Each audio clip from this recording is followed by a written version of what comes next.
So yeah, let's just start at the beginning. So what if you could introduce yourself for the recording and also tell us a little bit what is your day-to-day look like as a director of content communications at ComplyAdvantage? Sure, yes, I'm Will Thompson. I'm the Director of Content and Communications at ComplyAdvantage. So my day-to-day is very varied. Working in a scale-up, you tend to cover quite a broad remit, which I actually really enjoy. So I do a lot around kind of managing and reviewing our content program. So reviewing content that's going out, working with our internal subject matter experts and some external ones as well. I also look after our PR program. So some of what I'm doing is also thinking about our kind of PR activities and media opportunities that we have coming up and arranging interviews. And I look after our design and social media teams as well. So there's also a little bit of project management around the design side and working with my social media manager on all the kind of exciting work we have going on there. So yeah, very, very broad. Obviously also working with our CMO on making sure that all the areas of the marketing team that I cover reflect the priorities of the company and all of that. So very broad, very exciting. Yeah. Keeps you busy. Yeah. Yeah, so what is the role of content and complies like marketing approach? And maybe you can give a bit of context by explaining kind of the other marketing activities that you focus on and kind of Sure. yeah, what content what the role content plays in that. Yeah, and content's always been very central to ComplyAdvantage's marketing. Actually, I can't even claim full credit for that. Even prior to me joining, I've been here kind of nearly 4 years. And so even before that, it's been a large part of what we do. I think initially, because there are a lot of vendors in our space, there are some kind of more established or legacy providers. There are some more kind of disruptor or other scale, but there's a lot of companies that do similar but different things. And so one of the challenges we have is how do we establish credibility? How do we establish that we have knowledge in the space beyond the products that we offer? And so I think even very early on, the kind of early teams at ComplyAdvantage understood that the content marketing is a really strong way of establishing that credibility. And one of the things we always try and do with customers is show that we're a partner, not just a vendor. You know, customer success and our support teams are a big part of what we offer from a product perspective. And so being able to demonstrate that with really credible content is part of what we've always done as a company and something I've tried to kind of expand while I've been here. So in terms of the sort of wider marketing strategy, we do build a lot of our campaigns around a sort of central content piece, you know, whether that's a white paper, whether that's a kind of series of webinars. Um, what we've really been trying to do more recently is kind of think more from a campaign than a content perspective. I think one of the challenges I've had as director of content is actually sometimes I've been saying, cool, that's great, but we actually think more about the campaign. You know, what are the sort of run-up activities? How are we following up afterwards with sales? Do we have the right paid budget for this? I almost think we've had challenges, which is a good challenge for me to have, where people are so invested in content that sometimes we default to, Mm. oh, let's create a piece of content for X or Y. And I'm the one kind of saying, oh, let's row it back. Like, what's the objective of this? You know, what role does it play? So, you know, and I've got some data points I'm sure we'll get into on actually how we've done less in some cases and achieved better results. So some of it's actually been rowing back the amount that we do and thinking more about what's the strategy around it, you know, all of that kind of thing. So in terms of channels, we rely very heavily on things like LinkedIn and Google Ads from a paid perspective. LinkedIn in particular is a really great resource. We do a few events, particularly kind of the big ones in our space, so things like ACAMs and some of the kind of banking and payments events. Um, but yeah, a lot of it is very, very kind of content, very digital driven for sure. Yeah, like what you said about like making sure that it's part of a campaign. Could you expand a bit on that? So do you try and do like, I don't know, X number of campaigns per year and they're all gonna have, I mean, they're probably all gonna be a bit different, but do you try and aim for X amount of content per campaign? Or is it more like whenever there's a new piece of content, you're like, let's first make sure it's part of a campaign. So what is your thinking there for yeah, around campaigns? Yes, yeah. And I think this kind of gets into the content strategy of we sort of try and have kind of, yeah, 3 to 4 sort of core global pieces a year because we do operate across Asia Pacific, EMEA, and the US. So we do kind of have a global focus kind of once a quarter. Often that will relate to kind of commercial objectives. So, you know, in sort of Q1, we always do our annual sort of state of the year report, which is based on a proprietary survey that we run every year, our state of financial crime report, which is always our kind of top asset for the year. And then kind of for Q2, 3, 4 onwards, we will still be running versions of that, but also thinking about, you know, payments, banking, insurance, sort of big kind of sectors for us. So those kind of core global things are always mapped to what are the commercial priorities for the organization? Where are we selling? Where do we have the best product market fit? And then, yeah, there may be more kind of tactical level pieces at a regional level that are more specific. So one thing we find works really well for us is talking about regulations. So Mm. regulations are always changing in our space. What we try and do is get ahead of new regulations. So the European Union just published a huge amount of new AML, anti-money laundering, kind of financial crime regulation, a massive playbook. We had kind of experts review that before it was finalized and actually say, look, this is what the draft is looking like. This is how it's taking shape. These are things you can do and get ahead of these things actually going live. So those are things we think work well at a regional level. But yeah, we do try and have a kind of quarterly global focus and then some of those more regional pieces.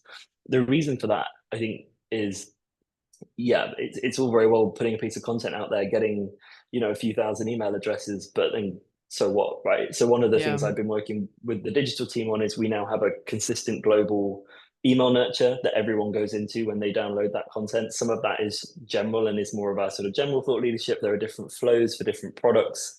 So we try and measure in that email flow and obviously based on other activities people are doing, what are the products that we think they're most interested in? And then we'll send them to case studies and things like that that are most relevant to what they're interested in.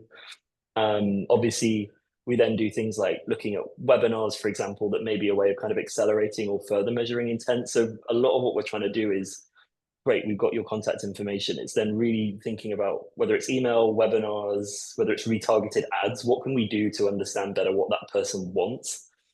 And then, is it great? They just go to our weekly newsletter? Is it, great, we get them to sales? Is it sending them more product content? And obviously, if you have too much content, it's very difficult to do that, right? Because you're just building up these massive lists of people. So that's really been our focus, is that alignment with sales on, how do we build our lead scoring model? And our digital team have done a lot of work on improving the model, making sure we're passing leads over at the right point. So actually, yeah, content is a part of it, but it's that bigger picture, which is where we've Mhm. really matured in the last couple of years. Nice. Yeah, I want to get into that whole thing you said about sales because that's really interesting. But actually, what you said brought up another question, which I know was not on my list. So, but Go but for I it. think it's an interesting one, which is you've worked at Ingenico and you're probably you're very familiar with the fintech space. How do you feel like content for reg tech or the regulatory environment is a little bit different to fintech or Mhm. payments in general? Yeah, I think a lot of it is, I mean, the difference that we have, I guess, is that, what we do is all, for a lot of the companies we speak to, it's a regulatory requirement. So Mm, you're starting out from a different baseline. We're often not having to convince them. We don't need to convince them why they should be yeah. doing anti-money laundering. It's a legal requirement. They'll be fined and go to prison if they don't do it. So we don't Yeah. have to convince them of that. We have to, and I think so. It is about being a bit more detailed. There are lots of vendors talking at a very high level, and anyone can, Mm, create a chat GPT blog on the top 5 things you need to know about X regulation or Y regulation. But I think the big challenge we have is there's a real need for quite in-depth subject matter expertise to write good content because mm, otherwise, and you see this with writers that are a bit more experienced in the space, they write to almost inform themselves and they'll say, oh, yeah. screening for political persons is a really key part of a compliance program. Great, anyone in compliance would know that. We kind of need to jump one step ahead. So I think, yeah, it's about really understanding the detail and understanding that we have a very informed audience that doesn't need the kind of classic convincing that this is something they need to do. It's actually great. Well, Mm, what's the value of what you do? What are you telling me that's different? yeah. Which is a fun challenge, I think. Yeah, no, that's really interesting, and I totally agree. Like to be honest, even in fintech in general, there's a lot of like writers learning on the go and very beginner topics, Right. and payments as well. Like you don't need to try and convince them, or just say, okay, what is a direct debit? You don't need to. You can just skip that part. So no, I totally Yeah. agree. And I was asking this because we've just started working with a compliance company as well, and what I found so cool or interesting was what you said. I think first of all, it's a need. So there's no even like question behind whether they need some support or not. And then also it's really complex and it's actually getting more complex every year, regulation. And so SEO works really well because, and there's so many keywords. Like we started working with this company and it was like, there are like maybe not thousands, but like so much more than maybe your payment orchestration company where it's super niche. Yeah. In RegTech, it was like there's so many and they're also really good, like really good keywords to rank for. I don't know if you've seen that as well, but it's like, wow, there's so much opportunity, basically what I'm saying in SEO and content. For sure, yeah, and I think that creates another layer to the content challenge, right? Is there are all these keywords, and obviously Mm, you've got to thread that needle of getting those keywords into the articles to ensure that you rank, but in a way that doesn't dilute the detail and Yeah. the value and the richness of the content, which is the classic SEO writer challenge, right? And doing Yeah. that dance with your SEO execs around getting the keywords right and the right number of backlinks and making sure that they're useful links, and that, yeah, it adds another dimension to the challenge. And also that you're obviously competing with regulators, and True. we've Yeah. seen some of the algorithm updates, to Google, kind of put us understandably below regulators or below official sources, and that's completely reasonable, but it creates a challenge when obviously you're trying to be as high up on Google as possible. Yeah. um Yeah. yeah. No, no, really interesting. So let's go back to content strategy. You said that like a big part is campaigns. Is campaigns kind of, what does content strategy look like at Comply? Is campaigns just a part of that, or is it mainly just campaigns? What does that look like? Yeah, we kind of separate it really into the kind of always on, which is our SEO Mm, program, our newsletter, uh, all those kind of different elements, content to support events, content we create for partners like UK Finance, or all of that is the sort of always on machine that is kind of always running. And then the campaigns, and the campaigns have quite a high bar, because we get a lot of our inbound, when we think about like inbound demo requests on our website, we think about, conversions on content. A lot of our sort of baseline monthly metrics are hit by the always on content. So then we're always thinking, okay, well, what value beyond that does a campaign add, and what is the benefit of doing that relative to investing that very limited time that we have in more SEO content? Because if we're going to write a white paper that there's no paid advertising spend for, or isn't in a segment that sales can support, we're better to spend that writer time refreshing or building out 5 new pieces of search content, because we know we can build inbound demo traffic from that. So we set quite a high bar in terms of making sure that, yeah, it's a segment that aligns with the company's priorities. It's a segment where we have sales buy-in. We have a good product story. So yeah, that's really how we think about it. It's sort of, the baseline is all the always on, and then the campaigns are this kind of additive piece where we do say, we work with our regional marketing teams and say, great, what are the revenue goals you want to hit for this segment? Why are we doing this segment? What are we selling? What's the value? And they always have that information, but it's about us all going through that exercise and the writers understanding actually the end goals, in terms of, is this a segment where this content is trying to accelerate pipeline we already have? Is this something where we're completely new and we're trying to build our contact base? All of that for me is kind of critical context if you're going to write, even writing thought leadership. What level of knowledge does the audience have about us, and what are we trying to get out of them? yeah. No, I really like that. And it sounds like your campaigns are really closely tied to revenue goals then. Is that the case, or is it like over on an annual basis, or really per campaign, on a campaign Yes. basis? So we use a platform called Dream Data, which kind of aggregates all of our information from things like Google, LinkedIn, HubSpot, Salesforce. It pulls all of that information together in a really useful way. So we can look at, and HubSpot also has some great kind of data on this around Yes. things like influence revenue and customers. So yeah, we do look at influence revenue as one of our goals, even for thought leadership. Obviously, it's a little bit difficult because our sales cycles are, 18, 24 months for some companies at the larger end. So it's always got quite a long tail. Um, but it is something that we do measure, particularly relative to, you know, what um, what did a similar campaign achieve in the year before, right? That's a great way of looking at, okay, 12 months, you can compare 6 months to 6 months, or 12 months to 12 months, and look at influence pipeline. And obviously we break our deals down into kind of different stages, and we have internal language for that. But obviously broadly, your stage one is your business development meeting. Your stage two is you've had that initial meeting and there's probably some kind of dollar value attached to an opportunity.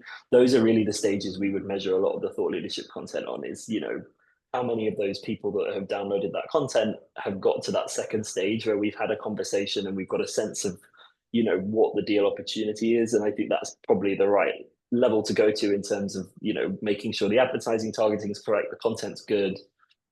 So yeah, that is absolutely something we look at. And also qualitatively, we have a sales one Slack channel, so everyone can see when new deals are coming through, and you can see in there the lead sources. And so sometimes we can then actually go into Dream Data and look at a specific customer's journey and say, we've had some deals around organic search, for example, and you can see customers bouncing around between maybe the homepage and a product page, and then maybe they downloaded a white paper, and then maybe they disappeared for 6 months because they were just doing some exploratory work, and then they got budget approved, and then they came back and went straight to a demo or whatever. So we can actually see those journeys and how they're not that linear, and it's not just white paper, BD call, sales call, deal sign. We can actually, so the qualitative is also really interesting, looking at how Yeah. customers actually engage with the content and how it's not linear, because we as marketers always talk about that all the time, but it's really powerful for us as a marketing team kind of having that information.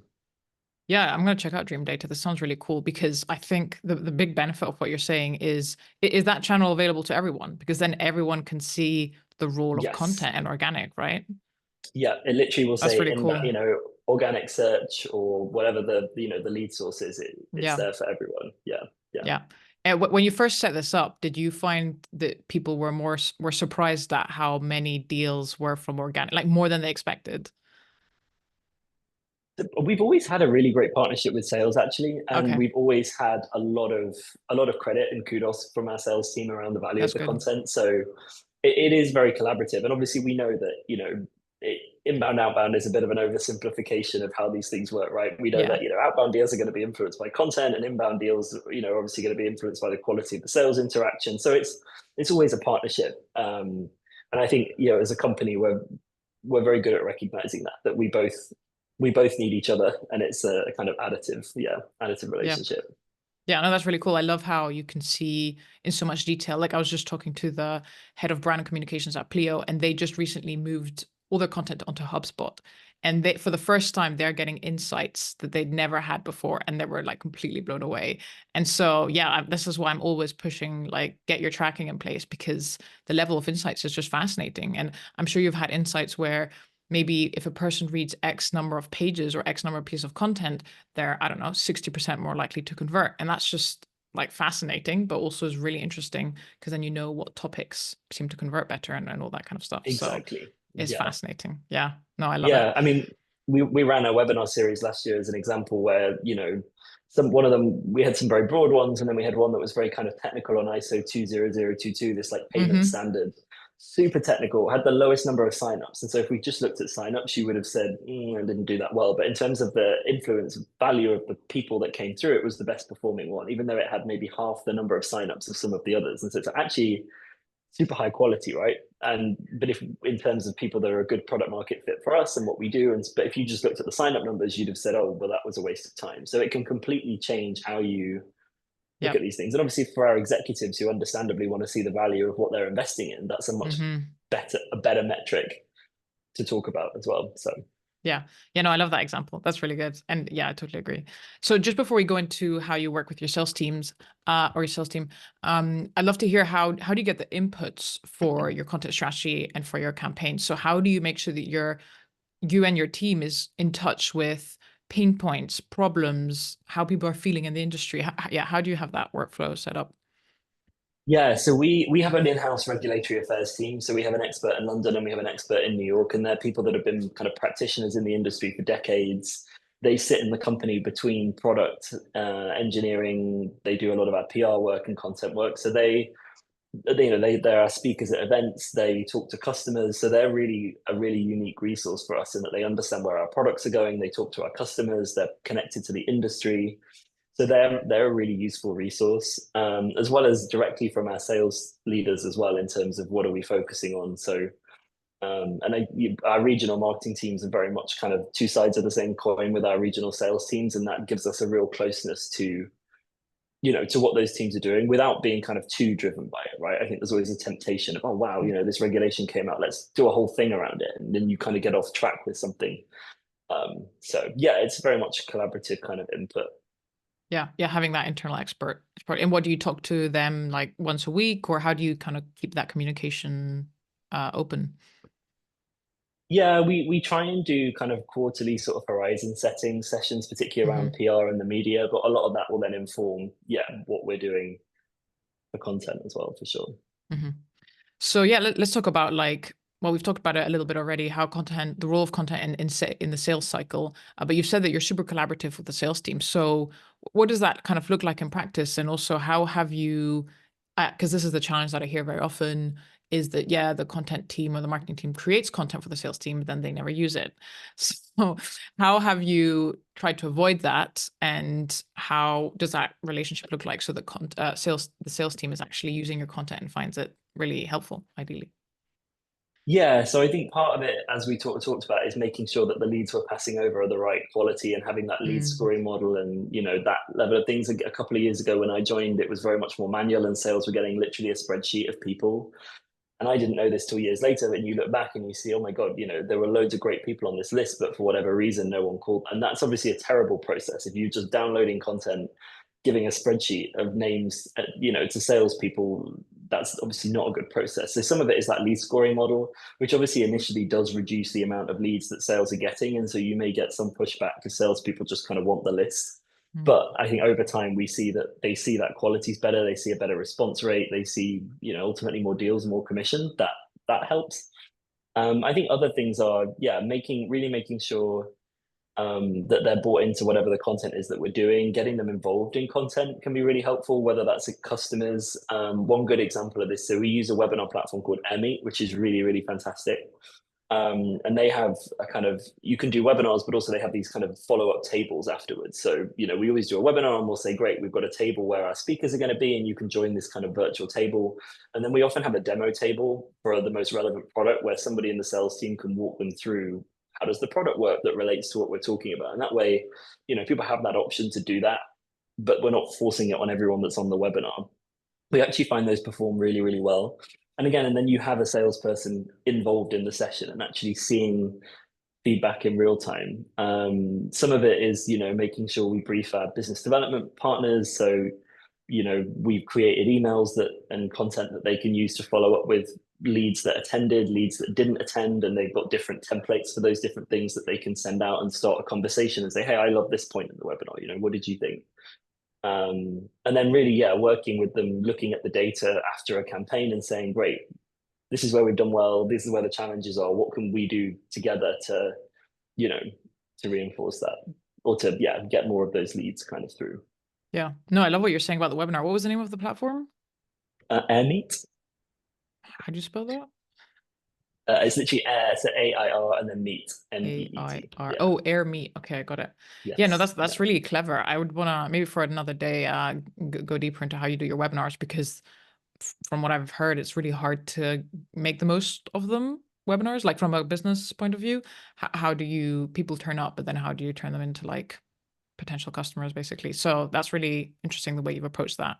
And I imagine AirMeet just manages that, everything, like makes that super easy to set up. Then, Yes, yeah, and we manage them internally in terms of hosting and things like that. But yeah, you can run polls on there. There's a chat feature which is really good. We find we get a lot of engagement in the chat. So yeah, it's been very successful. yeah, nice. And I imagine like also they're probably webinar you said yourself, like you can repurpose that into other pieces of content, but I imagine it's also actually a good way to get an input, in the sense that people from your team go to the webinar to learn more about current topics, and then also that feeds into the content strategy, I imagine. Yes, yeah, they're great for our sales teams, and then that's the other point on sales engagement. So we have our sales enablement kind of team have a platform called FlockJ, which is where we sort of host a lot of resources. So a lot of the content that we create also goes in there. So if there's a salesperson looking for a quick primer on a topic, they can search for it and find a white paper or find our content in there and use it to help them kind of stay on top of trends as well. Yeah, so many cool tools.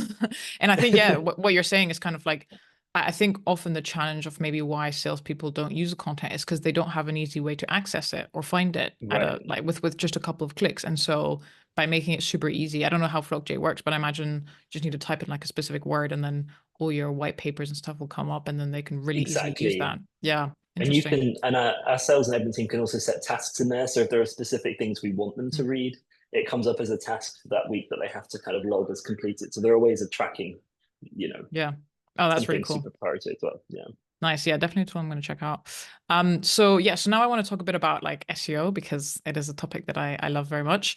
And what you said before, which is SEO is kind of like that always on marketing activity that allows you to get a steady flow every month. So I'd love to hear a bit more about that. How have you approached SEO? And then tell us a bit about how the bottom of the funnel and what you've been experimenting with that, and how it's working for you. Yeah, so again, SEO is something that, has always been a large part of our content strategy, even kind of predating my time here, which, when I joined in 2021 really helped because we had a good domain authority on the website. We had a lot of the kind of basics covered, a lot of the what I would call the what is content, the what is anti-money laundering, what is financial crime, what is this regulation? We've done a lot of that. So part of what I did when I joined was really make sure that we build that content out, make it as detailed as possible. Obviously, having some very high level content is good, but you're really only appealing to smaller fintechs rather than some of the bigger enterprise customers. So building that out, making sure we're logging when was the last time we reviewed this, when was the last time it was updated, to make sure we keep it refreshed. I've been building out our design team, so now we can create more graphics and visuals that go in those pieces. And then, yeah, one of the other things, and then obviously we've also been looking at the journey through the site, right? So where do we then lead people to from those blogs? Because the bounce rates on those blogs were very high, which, on one level is natural. If somebody's answering a specific question, it's obviously not necessarily a problem if they leave. But, does it make sense to link to a demo straight from a what is anti-money laundering article? Probably not. We're better to get them to put their contact information into a white paper, or we've actually been adding kind of little sort of non-invasive pop-ups around like sign up for our weekly newsletter, and that stuff works really well. But yeah, as you alluded to, we've been doing more with kind of bottom of funnel SEO and what that looks like, and that's been an interesting, I think, challenge for our whole team in terms of it's not as easy to find the right keywords, and it's not as easy to then map those keywords to what we do. So like one example is, we do risk scoring in our product. All the keywords around risk scoring are kind of AML risk scoring, so anti-money laundering risk scoring, which is fine. And that's how the industry talks about it. But we kind of talk about it in a more general sense. Well, we do it for financial crime risk that's more than AML. And so our product team will say, well, that's not quite accurate. But we're saying, well, those are the keywords that have the volume, and that's what people are searching for. So we always have to kind of do this dance around how do we get that balance between making sure we properly represent what we do and also that we're capturing that search intent. But yeah, one of the things that we've found very well, which was an inspiration that came from a session that I know you presented on, was these kind of competitor comparison articles, and talking a bit about top vendors in for sanction screening, or top vendors for politically exposed person screening. So we have a kind of article series on that. We really do focus on us in those articles versus trying to, obviously competitors talk about themselves in very different ways, and we could end up in a bit of a confusing people. But, we talk a bit about our value. We summarize some of our competitors and some of the other companies people might want to look into. We have our G2, we're a kind of G2 leader in anti-money laundering. So we have our G2 quadrants featured on there. And those have been really impactful in terms of a bottom of funnel SEO and all of that. So it's an ongoing project. We're still doing more around our product capabilities and testing kind of different pieces there. But yeah, one of my goals has really been bringing that SEO piece down the funnel and yeah, seeing the impact of that again, particularly because we can measure that influence revenue, right? An SEO exec is going to say, well, there's not much search volume around that. There's much more search volume around the what is AML, and that's their job. But we can create this content and say, well, sure, but the people coming to those pages are much higher value for retargeting, or they're going straight to demos. Then great, we can prove the value beyond just traffic to the site. Yeah, exactly. Well, it's really exciting to see that working, and exactly what you say. Like if you've got the HubSpot report set up properly, you can prove with actual numbers, like this content only gets 20 searches a month, but it's brought in 100K in business opportunity. Whereas the what Right. is, which is kind of getting replaced by AI now, we can talk about that in a second, is getting traffic, but it's just traffic really. It's not really business opportunities. So it's really great to hear that that's working. And what you said earlier about a keyword that doesn't describe exactly what you do, like, yeah, totally. That happens so much.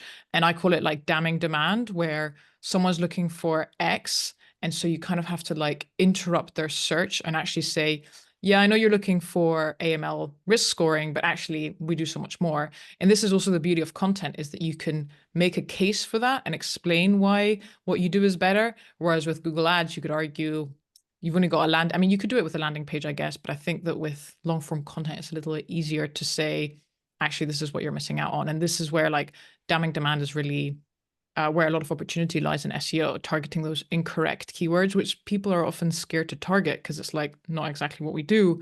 But if you're able to convince leadership, then this is where often the opportunity is. So yeah, that's really exciting to see how it's evolving No, for I love you. that. Yeah. Yeah, no, I love that example. Yeah, just briefly touching on AI because it is a very current topic. And I mean, I've got a couple of questions. One is like how you're implementing it in content creation, but also just on that about what is articles. I'm sure you started seeing those AI overviews and things that now basically Google, for anyone who doesn't know, Google is using AI to summarize a what is AML, for example, and that's like the first position, so it's kind of pushing everyone down a little bit. So have you found that that has affected your traffic? And then we can talk about your content creation process. Yeah, we haven't seen a ton, I don't think, of immediate impact from that. And again, it's always difficult with Google algorithms being such a black box to know exactly Yeah, what is making what impact. I think it's definitely something we're monitoring. Part of me is kind of optimistic in a way about that because, we get a lot of random traffic to those what is pages or what are the three stages of money laundering. And my gut is that those are the first people that will drop off, right? If you're just a genuine, maybe you're watching Ozark and you're trying to, you're Googling the three stages of money laundering, um, you know, you'll probably just read the AI summary and leave. Whereas somebody that I don't know is that, a compliance officer or the person tasked with compliance at a small fintech and maybe hasn't is been tasked with finding a vendor, but that's not their full-time job and they need to know a bit more and is actually looking for what vendors talk about would be the people that would scroll past that and want to actually read something more in depth. So definitely one we should, yeah, for sure keep an eye on as that AI process evolves. But I don't know. I'm a little bit optimistic that maybe it will filter out some of the less valid traffic. yeah, no, that's a really good way to see it. Actually, I hadn't thought of that, and I think you're totally right. And also, we shouldn't forget that when you do expand on that, you do get the sources and stuff, so people can still click through that. So that's really interesting to hear, and I think I agree. I'm not pessimistic about it. It is just a new evolution in Yes. Google, and we just need to keep an eye on it and see what happens. But I agree with what you're saying for sure.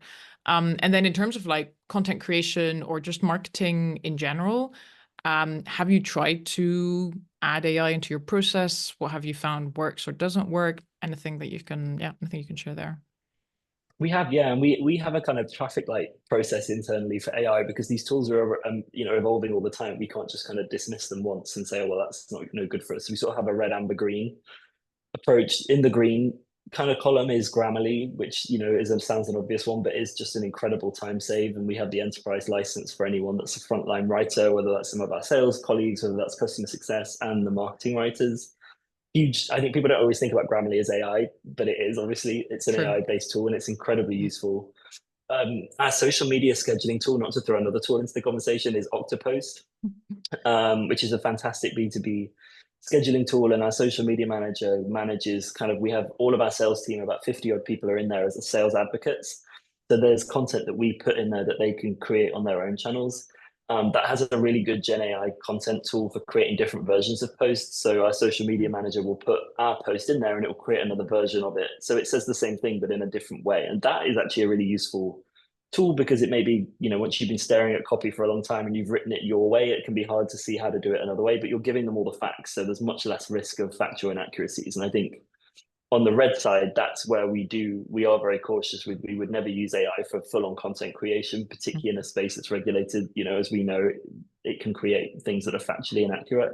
Even if it doesn't, if everyone's using the same tools, everyone's going to write the same article and well, what's the thing that's distinctive? I think where we're in that middle ground, still experimenting, is some of the platforms that could help us. We've looked at things like ScaleNut and Writer and Jasper.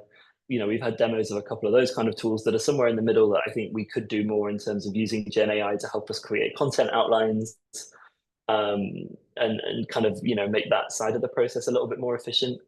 Um, yeah, we had a demo tool called AnyWord, which I was quite impressed with, which it pulls things like LinkedIn data and performance data from our CRM and then optimizes kind of based on what copy performs best. So it helps improve your Mm. conversions by using your performance data to improve your copy. And I could see again, if we could get an enterprise license, something like that for sales teams when they're writing emails, that could be a real value add. So definitely more we're still looking at. It's one of the things on my list for 2025 budget planning is getting one of those tools that takes us to that next level in terms of outlines, optimization, and particularly I think plugging in our data because one of the challenges of Hmm. we've talked about being in a niche space is a lot of these tools aren't going to say anything that's at the level of detail and is accurate enough Yeah. yet that is useful, but something that is based on our own data would be very powerful. So are you saying like your own data is at the CRM, you're saying, or is it Yes, more like yeah, your tool? Okay, okay. So like knowing what people are interested in, like plugging it into HubSpot and yeah. seeing what people are interested in, or And data. even really small things like which keyword, just calling something a white paper or an ebook, those things can make big differences, Mm, right? In terms I of, see. one example we've seen kind of anecdotally is we see one of the lines we use in our ads a lot is this kind of AML roadmap. So build an AML roadmap. That is consistently one of our top performing ads is when we talk about roadmaps. And so a lot of our webinars, we use that roadmap language now. So we've been able to do a bit of that Mm. qualitatively. But if we had that AI plugin that was able to do that much more, maybe explore does better than discover, or, sometimes it's really small linguistic changes. But if we had that just automatically optimizing in a dynamic way, obviously, as things then change in our ads, that would be really interesting. Yeah, no, that's really cool. If anyone who's building an AI tool is listening, there's an idea for Yeah. another one, for another SaaS product. Um, so another thing I want to ask is that you do a really great job in your LinkedIn newsletter, the briefing, and your Yes. webinars and your events to really stay on top of current topics. And I know you said you meet with your expert every quarter. Is that where you get all the inputs, or how else do you make sure that you're like staying on top of everything and also producing at such a high rate? Yeah, how does that work? Yeah, the briefing's a really interesting example. So yeah, with that, we have a kind of a Slack channel for our team. We do keep on top of. We use that there are some great news aggregators out there in our space, Mm, like The Laundry is a really good one that collates a lot of news around fin crime. So we use those. We go direct to regulator websites. So I think part of it is we have quite a focused brief in terms of what are we writing about in these mhm, stories, and a lot of it is what are the regulators saying directly. So going on their press mm. and news pages, and then those news aggregators. And then we have a kind of in the news Slack channel that the company as a whole, people are always kind of sharing content. So it's a bit of a mix of those things. But one of the things, the briefing is a good example of the kind of less is more approach. So we try and do sort of 3 stories a week, roughly split one between each of our regions if there is enough news in each region. We used to do a full blog on each of those stories every week and what it meant. And then the newsletter would link to those 3 blogs. Obviously, that's massively time consuming. That's basically a day a week of a writer's time. And then not an ideal journey for the user because especially if they're viewing a newsletter on a mobile, they've got to click out to read each story and click back. Obviously, what we see with a lot more with kind of newspaper editorial newsletters is it's long form and it's all within the newsletter. You don't need to click out, and that's the goal of the newsletter. Is not really for people to click out, right? We've already got their contact information, so we rebuilt the briefing as a kind of everything you can read is within the newsletter. So we do a short summary, a paragraph each of each story in the newsletter itself. We then syndicated that to LinkedIn. So it's something that goes out to our email database every week. But with the previous version, it was difficult to do on LinkedIn. So then our social media manager was like, oh, LinkedIn has this newsletter function. Let's try that. So now we have 17,500 subscribers on LinkedIn. We saw the open rates from the newsletter go from 20% to 35%. We've seen the Wow. click-through rates go from 1.5 to 2.5%. So we see massive improvements, and it probably takes about, half a day versus a day. So we've halved the time we spent on it. We did some design work. Our designers did a great job building a new template, but it's very simple. So we halved the time we spent on it. We've doubled the output by actually doing a bit less. We're not a news organization. We're not here to write Yeah. in-depth reviews on all these stories. And we're much more disciplined about these are the kind of stories we focus on and what we're trying to achieve with it. So yeah, that discipline is kind of important, I think. Yeah, no, that's really interesting. So are you saying that are you now doing the newsletter via LinkedIn and an email provider, or yeah, okay, so both at the Yes. same So time. yeah, it goes out through HubSpot, and then also, and it's again, it's our kind of always on touch point with anyone in our database every week, even if they're not in an email nurture or, Mm. it keeps them in touch. And obviously we have links at the bottom to latest long form content or events and things like that we're doing. But yeah. Yeah, yeah, nice. And so this brings me on to my next topic, which was kind of any results that you can share or any metrics that you can share. Well, first of all, what have you found has been like the success with this newsletter? I mean, you said already open rate has increased and all that, but from a more like a sales perspective, have you found that Mhm. helps with, for example, as you said, you're on top of mind, so people are maybe more likely, you'll have more inbound, maybe 1 year later or something like that. So that, and then just general metrics that you can share. Yeah, I mean, with the newsletter, again, we do also look at pipeline and, Hmm. without going into specific numbers, the numbers of closed won deals, it's well in excess of 1 million in terms of, deals where Nice. people have read the newsletter, and the number of influence opportunities is significantly higher than that. So, they're meaningful numbers of people that, are engaged in the sales process and are kind of, engaging with the newsletter. Um, and yeah, I mean, in terms of other numbers on other things, like continuing the less is more theme in it, I always feel like a bit of a contrarian as a content person going, make less content, but actually Mm. sometimes that is valuable. We do a kind of summer series of webinars each year. So sort of deliberately in that kind of downtime through the summer where people actually maybe do have a bit more time and some marketers are kind of pulling back. Last year we did sort of 7 different topic based sessions. This year we did 4. We put a lot more time into the promotion. We cleaned up a lot of our database, so we did 4 instead of 7. We increased registrations by 60%. The average number by webinar increased 190%. The total viewing time for the webinars went from 23,000 hours to 64,000 hours. So we Wow. saw massive increases. And, it's very early for this summer for the pipeline, but the pipeline is already looking very strong in terms of influence pipeline. We even saw the attendee rates increase. I think it was about 34% watched them live last time, and it was over 50% this time, which is pretty great for people turning up on the scheduled time. Definitely. And some of that is the content, optimizing the topics, optimizing the messaging, but it's also, yeah, having that database, making sure we're building out a high quality database, the advertising, the sales promotion. We use some influencers as well. So it's all of Mm. those different things. But again, less is more, right? It's actually how does Yeah. content sit in that mix and what are all the different things that we're doing versus last year, I would say we were as mature as we are now on the content side, but we weren't as mature on the digital side. And that's the difference Mm. is we've been able to almost halve the number of webinars we did, but 60 to 200% increase in some of the different metrics that we've actually achieved. Yeah, that's amazing. Can you share anything on like the topics specifically? How did you change the topics this year? Did you make them more like specific to regulations, or how did you make them like higher quality, you think, or more relevant? The first one we did that had the kind of highest number of registrations was around the sort of roadmap piece. So really, we'd seen that work very well in our ads. So if we had a guide, for example, on anti-money laundering in the EU, the ad that performed best was your roadmap to Mm. anti-money laundering in the European Union. And so we did a webinar on looking as a roadmap piece that's kind of forward-looking on the year ahead. Previously, we've sort of done a bit of a review of the year so far, and I was going, well, actually, that's kind of the stuff that's happened. Why don't we try something that's looking ahead to the year ahead and key things in the year ahead? And so that roadmap piece performed very well. We focused on topics like sanctions, which are kind of very topical, but also an area that we have a good value in terms of our product. And we looked at kind of corruption and bribery as well, which is very topical with things like politically exposed persons, with all the elections that are going on this year. But again, is also an area where we have proprietary PEP data that is reviewed very well in the industry. So we really tried to find that sweet spot with topics that are, not where we can be controversial, but where we have a point of view, but also where we do have that kind of strong product value. And then good speakers is also really important. And that's where we Mm. leverage we always have someone from our regulatory affairs team there, but we leverage their networks, we leverage our networks, we leverage our influencers. That really helps as well, obviously, and customers as well. Yeah, there's something about the word roadmap that is like so optimistic. I love that word as well. Like I think it's just so like, this is a plan for the future. I like it. So it's interesting to hear that it's worked well, like from a copy side of things.